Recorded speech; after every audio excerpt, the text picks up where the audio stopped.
کہ یہاں ایک نعت سننے اور سنانے کا ماحول ہوگا، ورنہ محافل نعت میں جاتے ہیں تو طبیعت و چاٹ ہو جاتی ہے، نہ کسی کو پڑھنا آتا ہوتا ہے، نہ کسی کو سننا آتا ہوتا ہے، نہ فہموں کی واہ واہ انہیں حوصلہ دیتی ہے، اور وہ جو بھی اول فول بول رہے ہوتے ہیں بٹن تاں کر دیتے ٹھانگ کر دیتے، نکی جی ہاں کر دے، یہ کوئی نعت ہے؟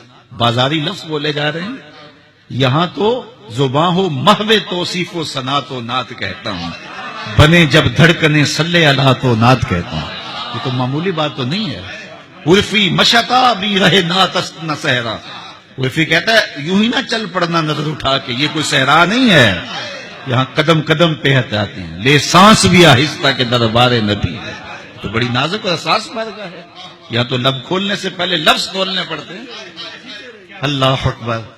تو ایسا ہوتا ہے، تو بعض کا ہوتا ہے سننے والے بھی سبحان اللہ پکار رہے ہوتے ہیں۔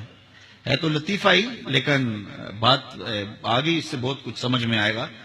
آپ کے لاہور میں ایک بہت بڑی محفل نعت تھی، میں بھی بیٹھا تھا، تو ایک معروف سناخواں پڑھ رہے تھے اعلی حضرت کا کلام، اور کلام تھا کہ رہے گا یوں ہی ان کا چرچا رہے گا، پڑے خاک ہو جائیں جل جانور۔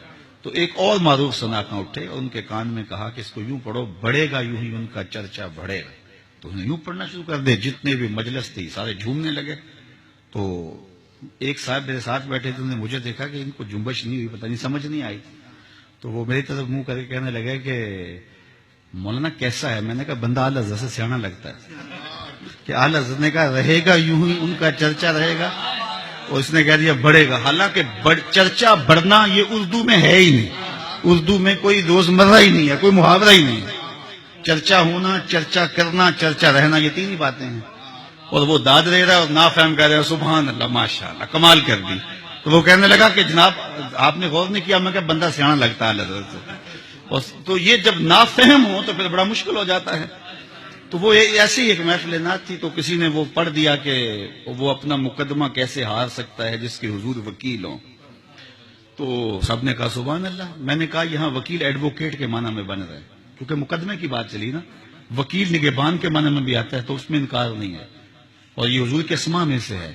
لیکن یہاں وکیل بمعنی ایڈوکیٹ ہے، چونکہ مقدمے کی بات چل رہی ہے، تو معنی متعین یہ ہو رہا ہے۔ تو میں نے کہا یوں نہ کہو، حضور ہمارے وکیل نہیں ہیں، حضور ہمارے شفیع ہیں۔